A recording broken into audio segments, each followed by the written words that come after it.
महाराष्ट्रामध्ये मराठा आरक्षणासाठी चर्चेत असलेले व्यक्तिमत्व मनोज जरांगे पाटील 29 ऑगस्ट पासून मुंबईत बेमुदत उपोषण करणार असे मराठा आरक्षण कार्यकर्ते मनोज जरांगे पाटील यांनी सांगितले आहे।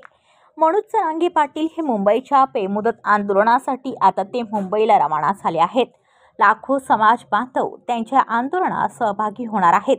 त्याचबरोबर महिलांच्या वतीने मनोज जरांगे पाटील यांचे औक्षण करत त्यांना या आरक्षणाच्या विजयी लढ्यासाठी महिलांनी पाठबळ दिले आहे। यामध्ये मोठ्या संख्येने महिला वर्ग सुद्धा मुंबईच्या दिशेने रवाना झाला असल्याचे पाहायला मिळाले आहे।